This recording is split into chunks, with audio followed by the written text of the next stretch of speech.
The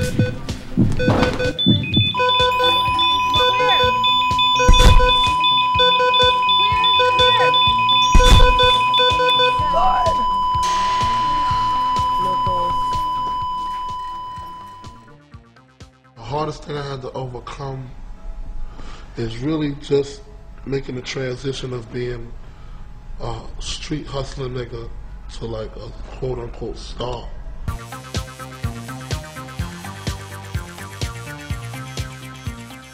Oh, it's classic. Yeah. B.I.G. frames, That's baby. it. B.I.G. frames, baby. Classic, classic. I love the style, baby. I love the style. Thank you. How are you? Very good. Do you know what happened to me? I was walking in Paris 2 days ago, and I saw a bunch of guys laughing at the Tuileries, laughing really loud, playing games, and I was saying, that can be Rick Ross. And I just took my phone, and that was you. Was it? It was you, laughing at the Tuileries, at the park, like everybody could do it. And I saw you like on your Instagram, walking in Paris, like a true guy, no security guards. Is that what you're doing in all the city of the world? Everywhere I go, I try to go and see the inner city. Yeah. I try to go and, I try to live a little bit. So I go, what's up? A lot of times people see me and just look, nah, that can't be him. Yeah. So I just, keep moving, you know what I'm saying? But I try to make sure everywhere I go, I enjoy it. I kind of get to know it, not just on the surface, not just come perform, go to the venue and back to the hotel, but I go to the inner city. But you were laughing like a kid. You had like the kid laugh and the kid eyes. Does it represent for you to be in Paris? Oh, this was always, I got the Eiffel Tower tattooed on my ankle. That's something that I always wanted. Paris was always glamorized as one of the sexiest and most fashionable cities in the world. And when I came here, I was like, yo, I love the vibe. I love it. I love when I see people out in the streets like it's Miami on South Beach or New York City, people everywhere. I love how everybody active, so this is my type of vibe. You really did a tattoo with the Eiffel Tower? Yeah. Where is it? Right here on my leg. Wow. Why did you did this? When was it? I might have got it. It's still healing. Not even a month ago. Maybe 2 or 3 weeks ago I got it. But it always just represented one of the most powerful, iconic locations. It was just something that was powerful to me, and I related to it some kind of way. It just grabbed me. Iconic is a word that describes your career, like 10 albums in 10 years. It's rare right now. A few artists can do 10 albums and still be here, and 10 successful albums. Right now, you're gonna drop Port of Miami 2. I remember Port of Miami 1. Better believe it. Which was a classic, which is a classic. Better believe it. And the first word I heard from this album is like the Miami, I mean the real Miami. You put Miami on the map with 2 words. You better believe it, because yeah. It is. It is. That's what makes Miami what it is. It's such a beautiful place, but it's also, a place where you can live on the edge. You get to walk that tightrope. 10 years ago, we can talk about this like a classic, like when Snoop can talk about Doggy Style. Right. Do you remember all the record session, all the writing, all the inspiration from Port of Miami? I do. First question, tell me about hustling. I remember when I actually got the beat. I remember my homie calling me like, yo, fat boy, I got this beat. I want to give you this beat. And it's usually my homies call me when they got a bunch of beats for me. Yo, boy, I got a beat CD for you. I got some beats. This was like, yo, I got this one beat. I was like, cool, let's meet up. We met up in Carol City at one of my homies' house who, big time hustler. And I got the CD and I put it in right then. And when I rolled off, I was like, before you ever have a hit record, it's hard to say what a hit record is if you've never written one. But as soon as I put the beat in, and by the time I made a right turn, I was like, this different. And I began thinking about what all I was gonna say on it immediately. And what made it real dope was Trina. She had a show 3 hours away that night. And the very first verse I wrote on the way to the Trina show, because I was gonna go, she always used to let me come out and perform, and I wrote the first verse, and when I got to the concert, I told the DJ to play that beat, and I rapped the first verse, and I just remember the look in this one dude in the crowd. It was a look I never got from nobody ever for any music I had ever written. I'm in the distribution, I'm like Atlantic. I got them pretty things flying across the Atlantic. I know Pablo Noriega, the real Noriega. He owe me 100 favors. I ain't petty player, we buy the whole thing. See, most of my homies hustle, they still do their thing. I went back later that night, and maybe 2 or 3 days later, I finished it. I released it maybe a month after then, and that was the end of '05. That was December '05. By the end of January '06, I was in the middle of the biggest bin war in the game. I was in the club the first time I heard it, like the DJ spinned it like 3-5 times, and about 3 times everybody knew the lyrics. Like it was at the same time simple, iconic. The images were strong. Everybody said, I'm in a distribution, I'm like Atlantic, the real Noriega. It's like, how did you spin that? It just came to me. I felt like the lyrics had to most definitely match the velocity and how powerful the track was. The production was that powerful. You know, shout out to the runners. You know, they was from Florida, and man, it was just, I was like, I'm not gonna let the beat, you know, overpower my lyrics, you know what I mean? So I wanted to make sure that the lyrics were catchy, but just as powerful, and that's how it came together, man. The same for Push It to the Limits. Like everybody knew the song from the movie Scarface. Everybody was listening to that song. It was my motivation song when I was a kid, you know? Right. But in the good way. Right. And you took it and did the new stuff. I push and I push, I ride and I ride, trying to survive on 95. Shit to the limit, put it all on the line, every drop of it, pushing them, free at a time. I'm pushing it, I'm pushing it, I'm pushing it, I got it. Push it to the limit, I'm pushing it, I'm pushing it, I'm pushing it, I got it. Push it to the limit. I was wondering, like, if Rick Ross is doing part of Miami too, how many times was you working on it? How many times have you been writing it?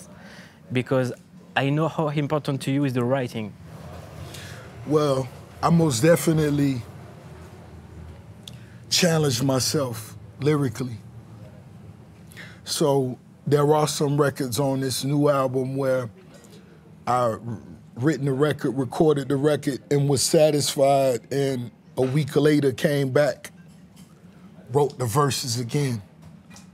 Maybe one verse I felt was better than this first verse. I'ma swap for this because it says something that, you know, but I just had to challenge myself in that way, you know, and I did that a couple times. A lot of times I write it the first time and it's, oh my God, you can't change nothing. And sometimes I just listen to it and, yo, let's challenge it. Let's challenge it. You know, let's make sure this is as potent as it could be. It's Because like a needle in the arm, baby. it's You know what I mean? complicated. What you're writing is really complicated because it's like a sportman. When you see like a great artist doing a dunk, you like, it's easy for him. But when we listen to your flow, it looks easy. It's, you know, it's pure. I was always wondering, like, how do you write? Is it in your head? Do you have like some rhyme in stocks? Yeah, I do. I still write because I'm the type of writer that I could cut a beat on and begin writing the first verse, but 15 minutes later, 10 minutes later, I'm actually thinking of the ending as I'm writing the beginning. So that's when I have to write down certain things because this is the way the record should end, you know? And that's important as me as well. I don't just write everything as it comes to me. I think it's certain things should be placed in certain positions. And I want the rhymes to be complicated, but for the listener, they should be easy to listen to. I don't want it to sound like I'm trying to be the most lyrical ever, even though I want that lyrical vibe to it, but I want it to be an easy, enjoyable listen. Because you've never been into the trends of the flow. Like during all those years, you have so many trends. Right now it's the Migos flow. 20 years ago it was the Das FX flow.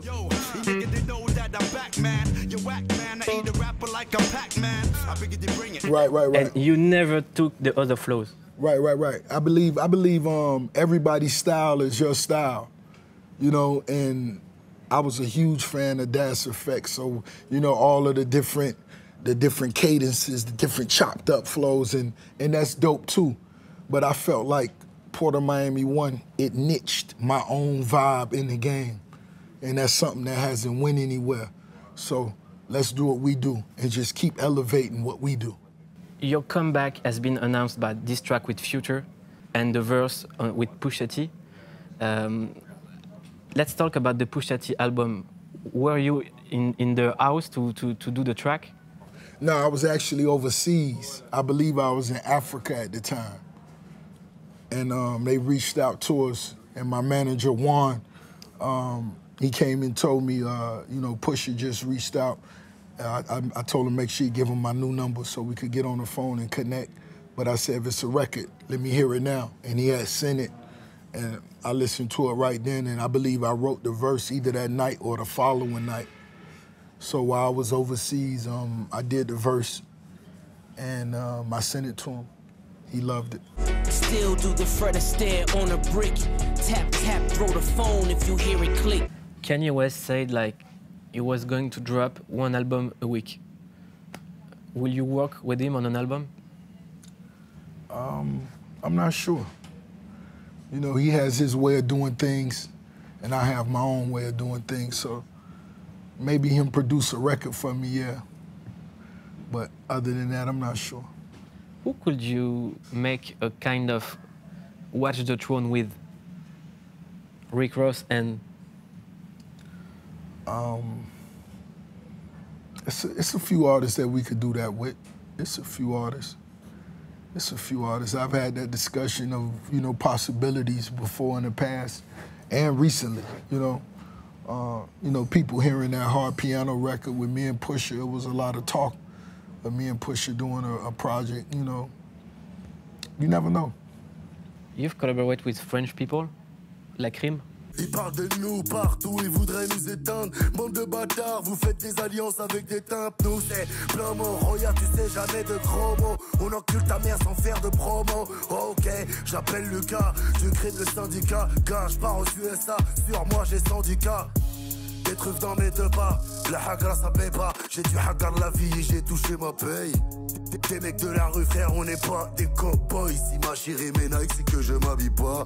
Yeah. Turn the windows blowing smoke, therefore you can't notice. Ring on every finger, pushing a new Range Rover. Tell me about this track. He just reached out to me, you know. I laced him, took Cam. I was like, yo, your voice dope, you know what I mean? You got a dope vibe.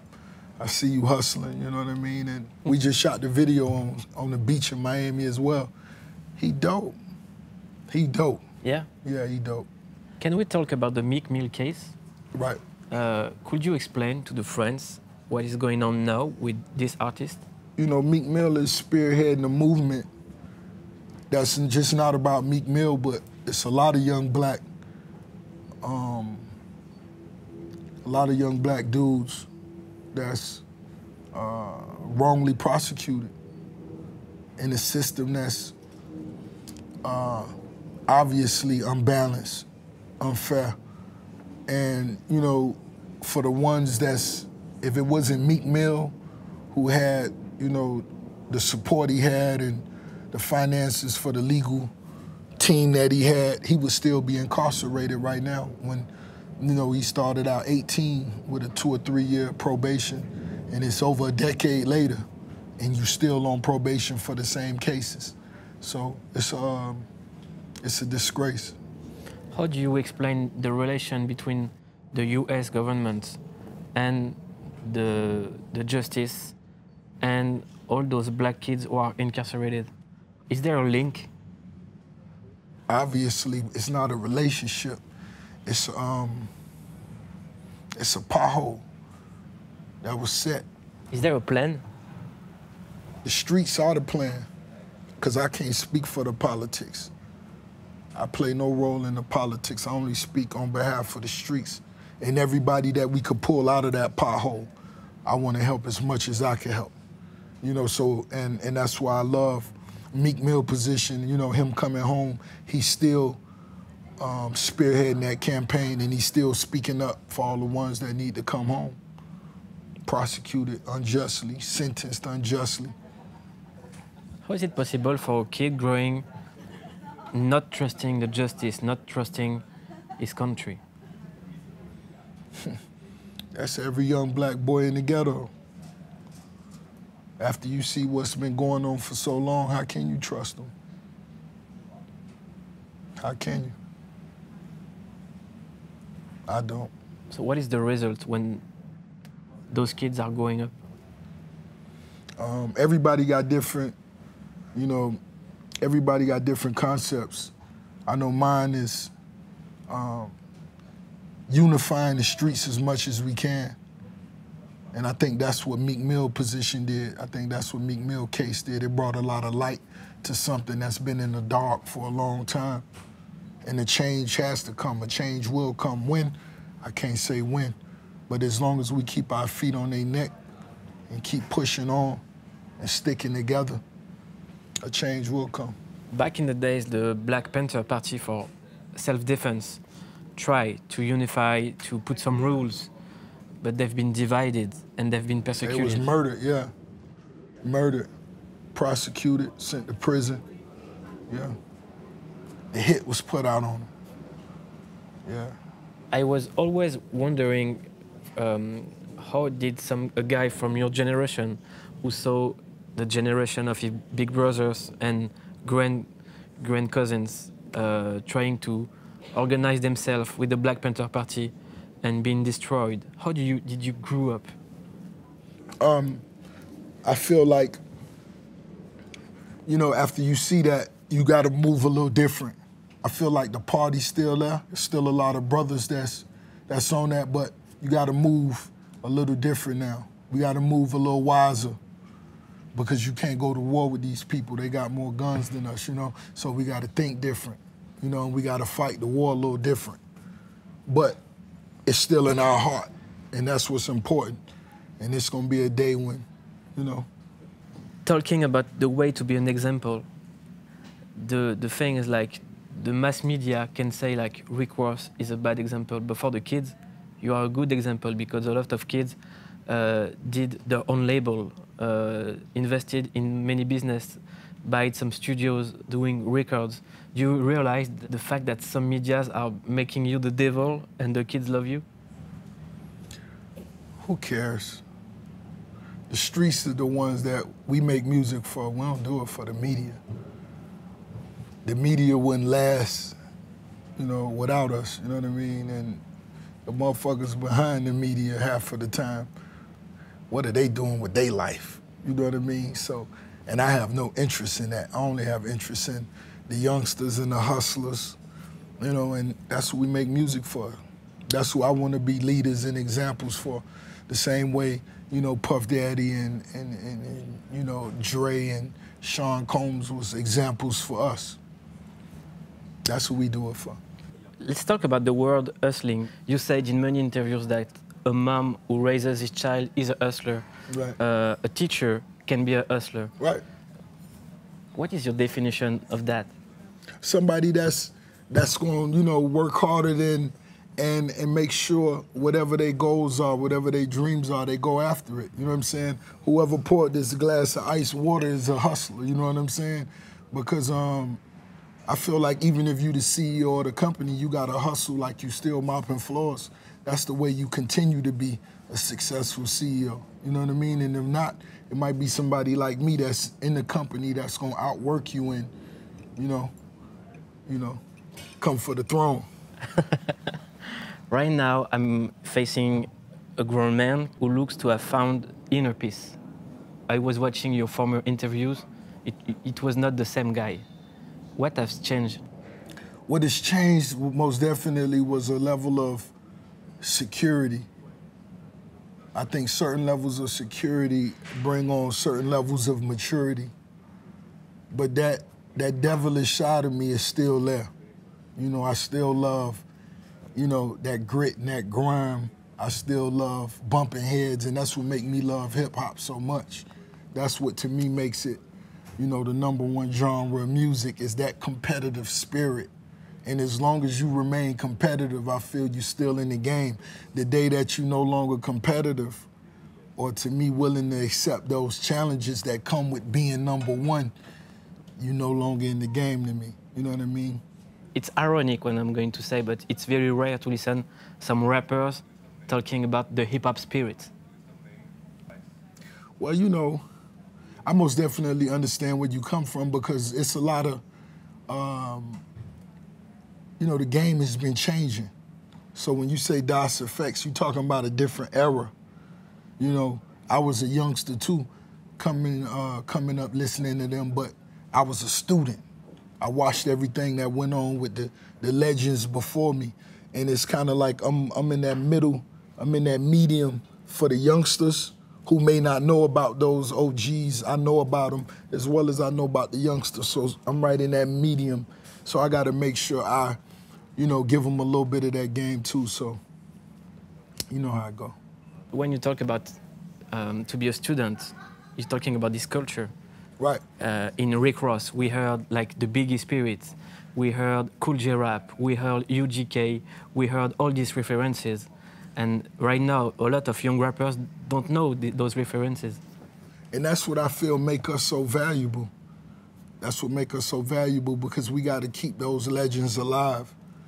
And I feel like if you in hip-hop, if you in this culture, you better know who Cool G Rap is. You better know who Parrish Smith and Eric Sermon is. You better be students. You better know who B.I.G. is. You better know who these people, you gotta know who these people are. You know, and I was a next level student, you know what I mean? I wanted to know where Marley Marl was from. I wanted to know where they was from and what made them start producing beats. Listen closely, so your attention's undivided. Many in the past have tried to do what I did. Just the way I came off then, I'm gonna come off stronger and longer, even with the drum off. I'll keep on going and flowing just like a river. I got a whole lot to give, so I'm a giver. Little at a time, new trails I'm blazing. As far as the production, the writers, you know, everything about the game, I wanted to be a student of and know, and I studied, you know what I mean? And the artists that influenced me the most, I always keep their names alive. I always represent.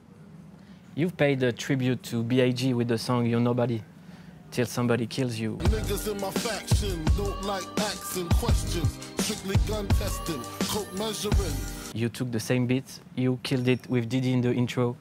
Blasphemy, the last words from my nigga on the pavement. Born killers, body shivers, drug money.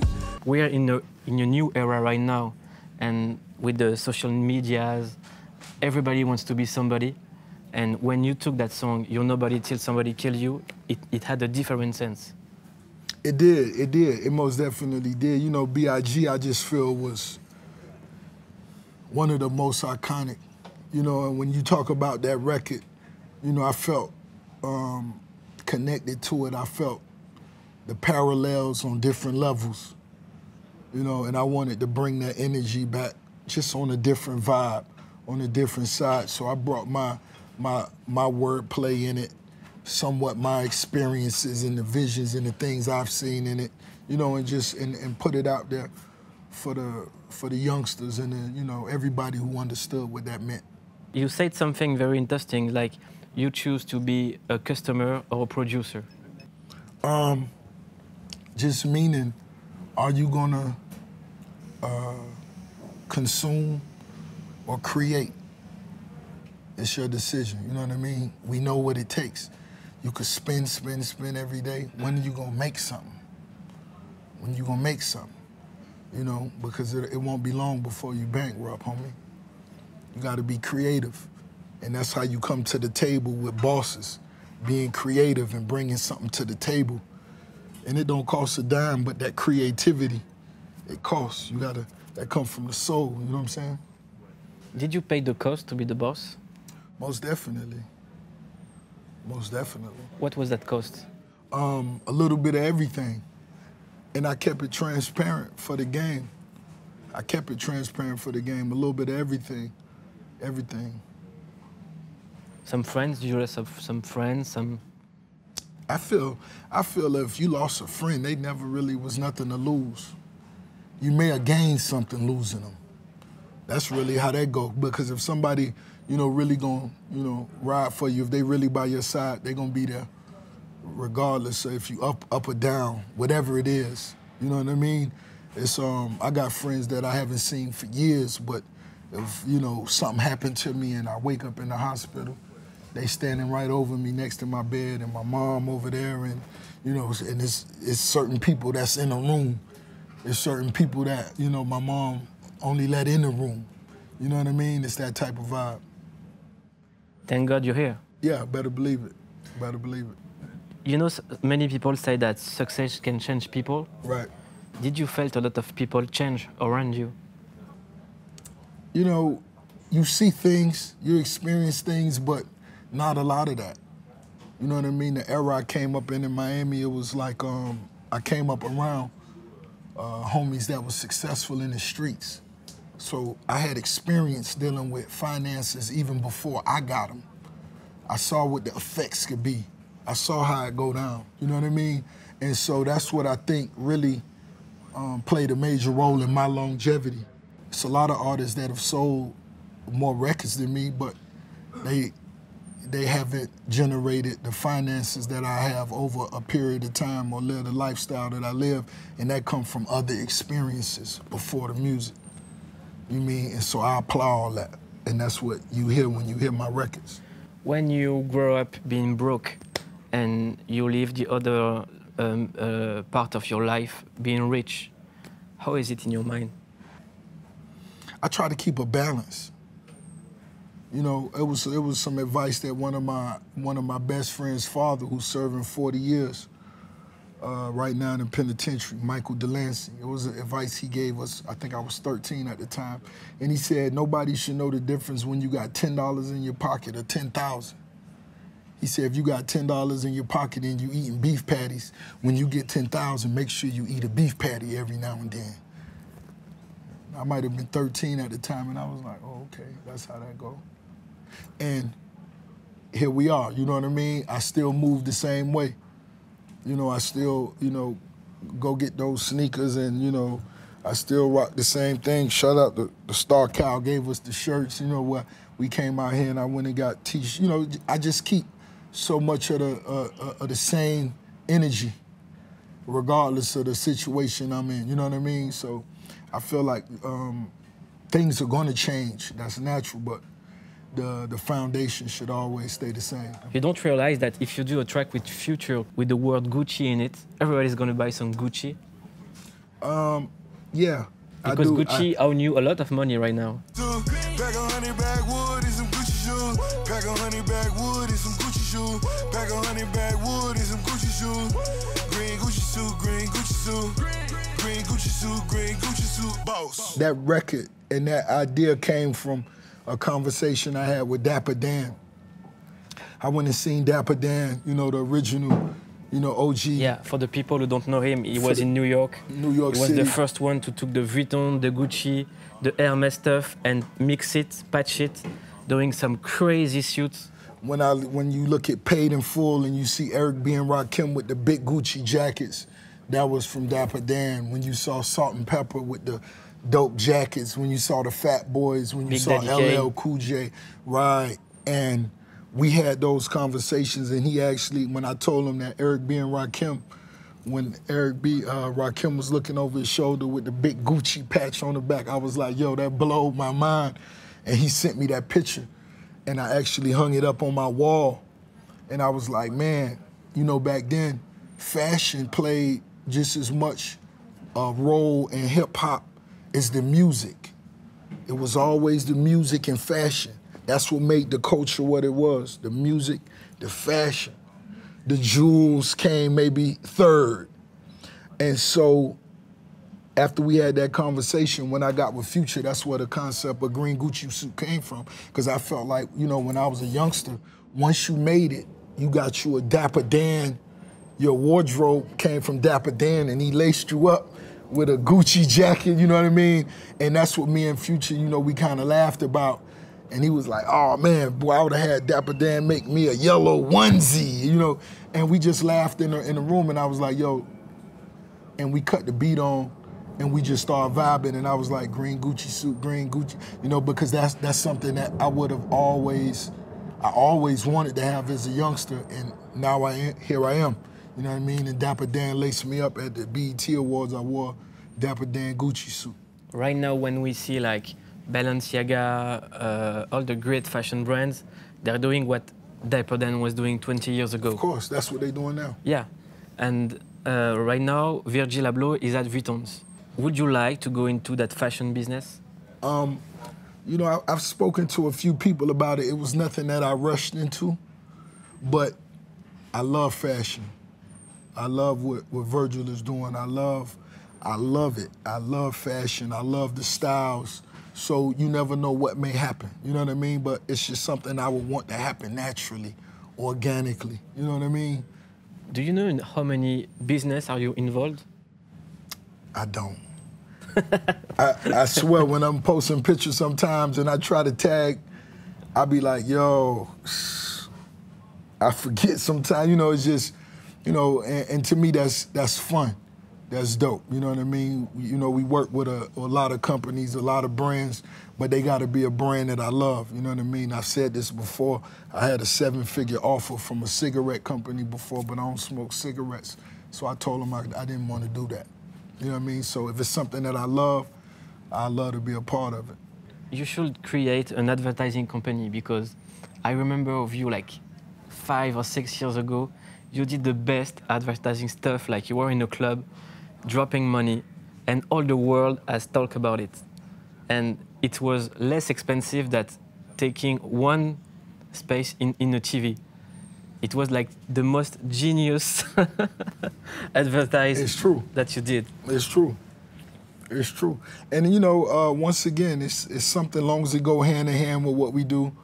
If it's official Bel Air, if we enjoying ourselves in the club, if it's the music, if it's the fashion, if it's the, you know, the drinks, as long as it goes with the culture and it's bringing something dope to the table. Do you remember that night? I do. I remember. How did you have this idea? It just kind of came. You remember, I knew at one album release party, I took a helicopter to the club. You know, I wanted to throw some money out of the helicopter, but the pilot told me, no, the money gonna go into get caught up in everything, we might crash. So I was like, cool, just land us, you know what I'm saying? And, you know, we just went in the club and had a good time, you know what I'm saying? And where did you find all this money? Where, you know, which ATM can give you all this money? No. You know, my banker, shout out to JC, I give him a heads up when I want to go do something like that. Yo, next week I want to go to the club. I need some ones, I need some 20s, I need some 50s. And, you know, I may say I need this X amount in this X amount in that, and have it for me, because he had to go to different places and get it all together. Because in the US, the artists are paying everything. You pay for your promotion, you pay for your video, you pay for touring, but what you paid is like less than a video clip, and all the world has talked about it. Of course, of course, of course. That's the biggest boss, man. That's the biggest boss, baby. That's the boss, baby. And we enjoyed it, and I'll do it again. You'll do it? Yeah, I would. I would.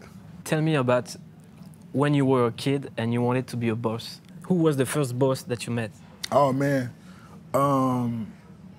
My best friend, his dad.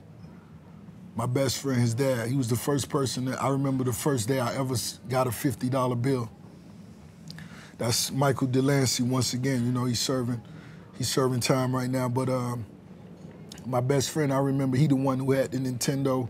He used to have to put it in the grocery bag and bring it down to my house and, you know, let me play it. But You know, his dad, you know, had the big Mercedes Benz pull up on the block, so it's like everybody stopped what they was doing. And the headlights on the Mercedes had the wipers on them then. And, you know, I just remember like, yo, I look back at my mom and dad car, and I was like, one day we gonna have one of those, you know what I mean? And I never had any jealousy in my heart.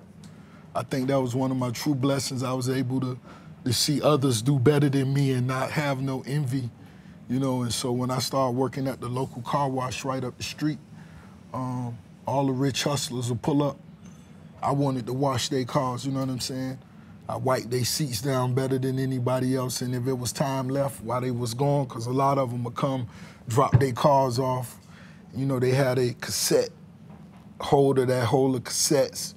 I would sit in the car and listen to all their different cassettes. I put them in alphabetical order for them, you know, and when they came back, they was like, yo, I want the little fat kid to do my car, you know what I mean? And so I just always told myself once I got in position, that's how I was gonna do it. I was a fat kid and I'm still a fat man. Yeah, me too, happy. Yeah. Happy. Yeah. We the biggest, baby, we the biggest, you know what I'm saying? Let's be fat. Better believe it. You did a diet. Yeah. Tell me about this diet. I started working out, you know what I mean? I just changed the way I was eating. You know, I used to be in the studio to, of course, 5, 6, 7 in the morning, but 2, 3 in the morning I would order steaks, and I was like, yo, I'm gonna still eat steak, but I'm gonna just make sure I do it around 6 or 7 p.m., you know what I'm saying? And as it got later, I'm gonna eat lighter. Y'all bring me some fruit, bring me some salad, you know what I mean? Drink some more water. That's what they told me. My doctors was like, yo, you don't drink no water, man. You gotta, you know, this and that. And so I just had to make a few changes. I was forced to. I was talking about it with DJ Khaled, which has the same dream body as you and me. Right. And he was telling me something interesting, is like when he was growing up as a broke kid, he didn't know what was the good food and the bad food. He didn't know that. When I was a young kid, they never told me to drink a gallon of water a day. They never told me this. I would have did it. When Khaled was young, he wasn't really big. You know what I'm saying? Once he started getting that good money, you know what I'm saying? He started eating them ribs and all that, you know what I mean? Started living that life, baby, you know what I'm saying? He did. That's real language. That's real language. That's real language. When was the last time you did the party? Because when I see like your videos, right, and I watch all that you're doing as work, as a businessman, as an artist, I'm wondering like Rick Ross is not doing parties at all. He's working. Yeah. I'm always working. And I found out and learned a way to enjoy even when I'm working. Just like now, I'm in Paris and you know we promoting a new album, Port of Miami too, but I'm enjoying it. You know what I mean? And so that's what I do, you know. The big parties that I throw at the estate, the big pool parties and all of the stuff we do for fun, you know, that's just something that we all enjoy, you know what I'm saying? But, you know, I make sure we take time out to celebrate a little bit. Because it's important to say to the kids that this is not real life. Not all the daily life. I never saw that life. Is it the real life? I just show them how I do it. You know, I show them, I show them, you know, I go on Snapchat all the time and like, yo, this is where I live, you know what I mean? This is how we really work hard for this. This could be every day for you if you go hard for it. It may not happen overnight or it may do for you. You never know. You just got to chase whatever your dreams are, whatever gonna make you happy, you know what I mean? That's all I try to let them know. What are you dreaming of? Just seeing my team, you know, I'm happy Meek Mill home. I'm happy Meek Mill back on top of his game. You know, I want to see my little homies happy. I'm happy Gunplay just released the album. Wale, it's always about the team with me. You know what I mean? I'm happy about this Port of Miami 2 album that's finna drop. You know, we getting our cameos on in the acting now. You know, I just was in the Uncle Drew film, small cameo. I just was in the Superfly film. We got a couple more films that's on the way, and you know, it's a good chance I may turn up in that next year. So. Your story, your life is a movie. It is. Will you do it on screenplay? It's a good chance. It's a good chance. It's a good chance. Have you started to work about it? Nah, I haven't. I haven't because I've written another movie, but when the time right, it's something I would be able to put together in 48 hours. You know what I mean? Because I understand the most pivotal points from the beginning, the introduction, the middle, and here we are now. So it wouldn't be difficult at all. Because Dre did a blockbuster with the NWA story. Right, it was classic. If you're telling your story, it could be a blockbuster. Most definitely. Yeah. Shout out to F. Gary Gray. Shout out to my homie that's who filmed my video for Super High. He one of the greatest directors ever, and that's who directed the Straight Outta Compton film. And it's a possibility for that, And when the time come, I feel, you never know. You never know. You've been on a track produced by Dre with Dre and Jay-Z and you.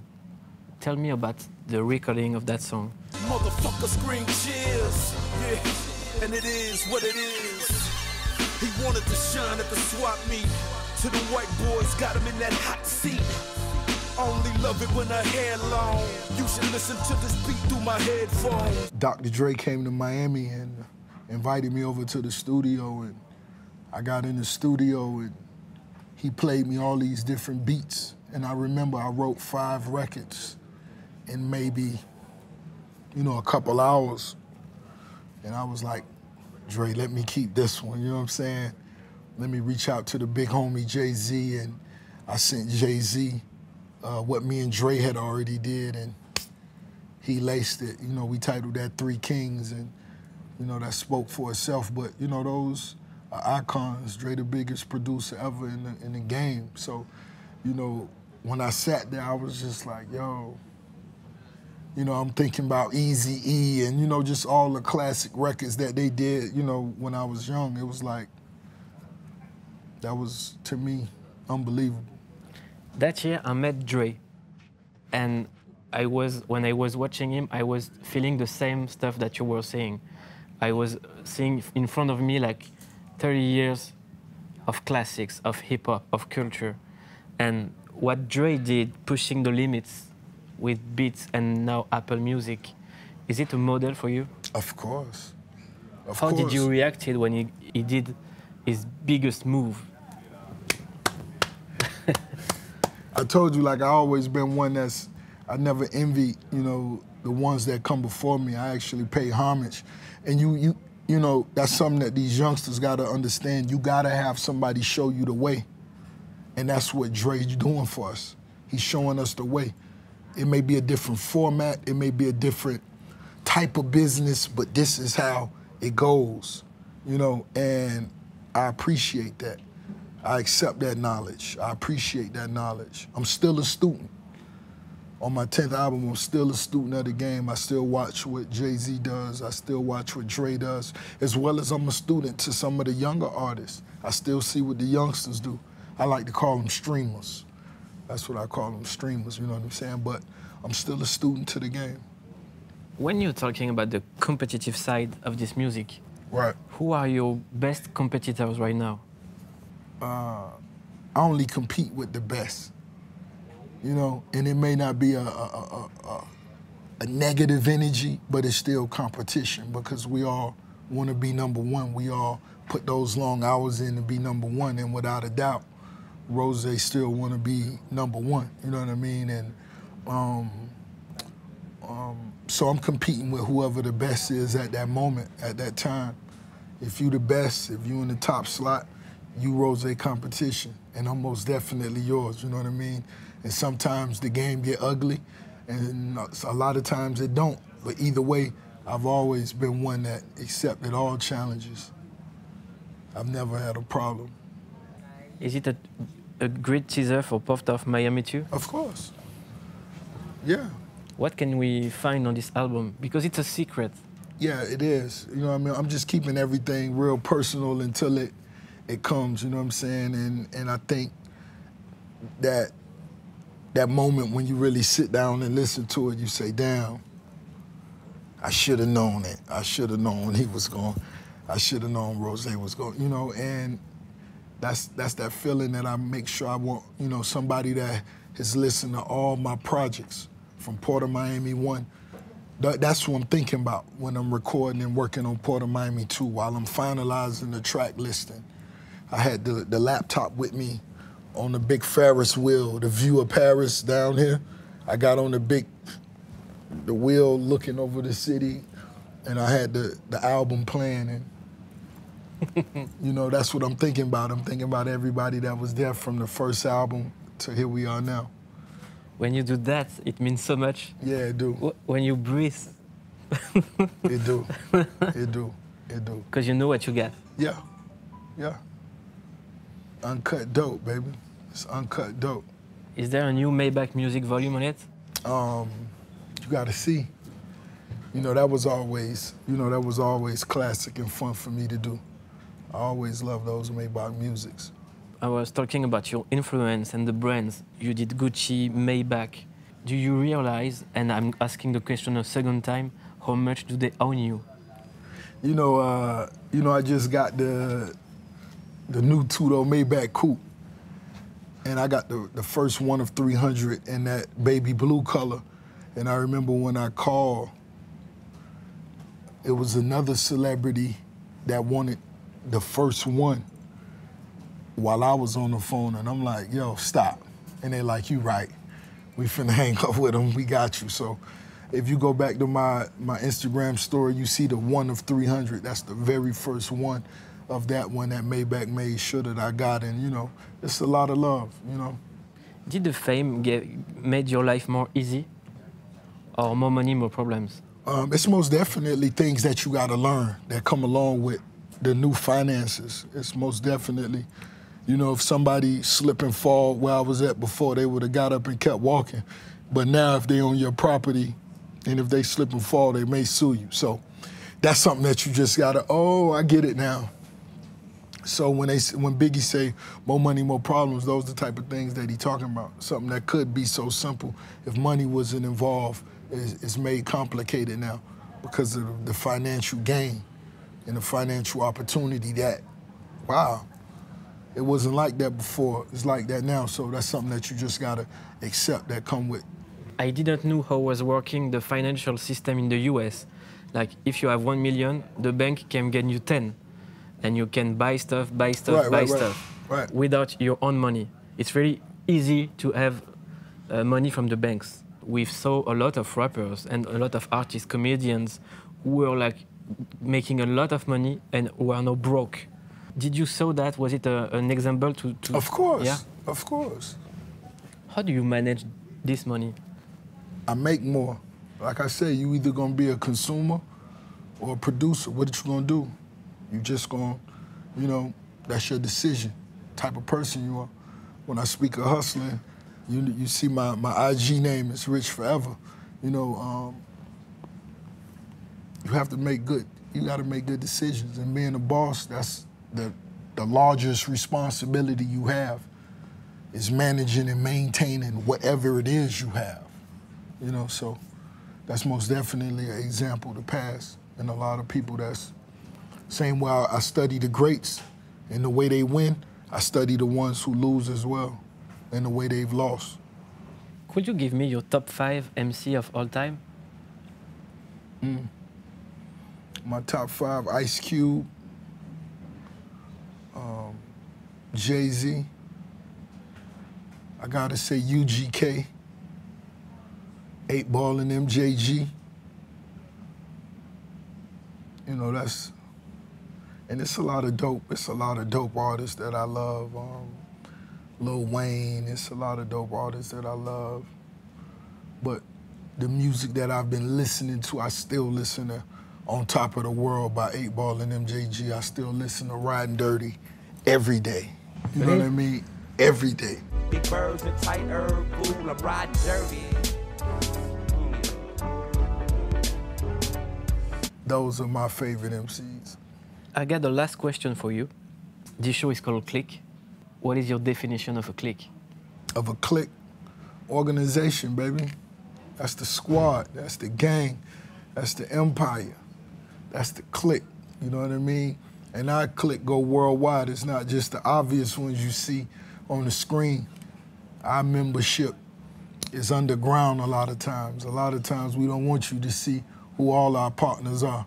So when we go to war, you get hit from all sides, baby. Welcome to our clique. Better believe it. Welcome. Welcome to my clique. Thank you. Better believe it.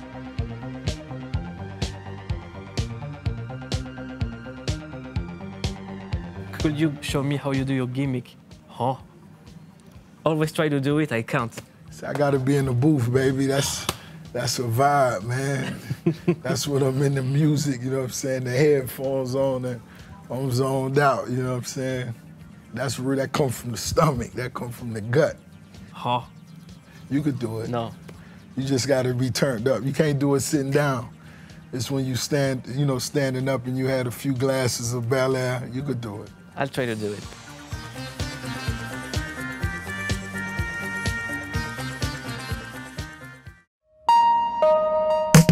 Clique Sport, c'est toutes les semaines sur Clique TV, c'est votre nouveau rendez-vous où chaque semaine, on vous propose de vous raconter ou de vous faire découvrir une légende du sport. Moi, j'ai plutôt vu ça comme, je sais pas, clic-clac, je sais pas. Et nous voilà en compagnie de notre invité toute la semaine, Kobalade. Bienvenue, c'est ta première télé? Eh bah bienvenue, c'est chez nous, chez Clique. Clic-clac. Moi, c'est la première interview que j'ai faite, c'est avec toi. On était avec mon groupe, je me rappelle encore de l'image, on était dans le studio, ils ont mis la lumière rouge, je sais pas pourquoi j'ai cette image-là, je me rappelle. Ouais. T'es le premier à y répondre sur notre chaîne. C'est quoi ta définition d'une clique? C'est un groupe de potes avec qui on restera pas toute la vie. Pourquoi pas toute la vie? Parce que sinon c'est une famille. Je pense qu'on se rencontrera un seul jour. À bientôt, James, et bon courage. Oh, that's incredible. That's sweet. You know, it's just like you, he never talks. Bienvenue pour la première de Parle-moi. Dans Parle-moi, on va parler littérature, mais pas de livre, puisqu'il paraît qu'aujourd'hui, on ne lit plus. Donc, à défaut d'un livre, on va parler d'une page. Chaque semaine, on va recevoir des gens qu'on trouve inspirants, qui vont venir partager leur expérience sur un sujet qui touche tout le monde. Et la première qui arrive, c'est la confiance en soi. Et ça se voit, on est au top. Que suis-je? Je suis chinois. J'ai des cheveux un peu bizarres. Je suis un peu chelou d'une façon générale, je suis chelou. Mais j'ai un talent de ouf. Je suis Bounaïmin et j'arrive sur Clique TV.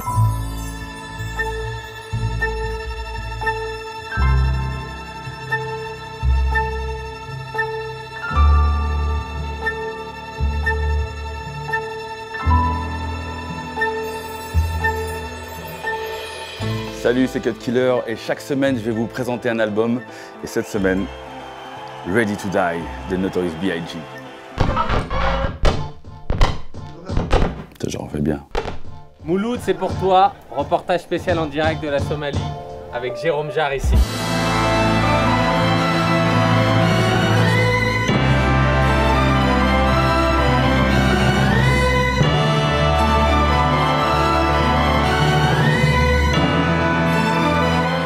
Là exactement, on est en direct de Cox's Bazar au Bangladesh, plus précisément dans le camp des Rohingyas, pour faire quelques jours en immersion à la rencontre de ces peuples. Moi, j'avais un rêve et j'ai été jusqu'au bout de ce rêve et j'espère que vous aussi, vous aurez des rêves et vous irez jusqu'au bout. Donc on touche ce bois là. Que t'as touché quand t'étais petit. Ouais, j'ai touché.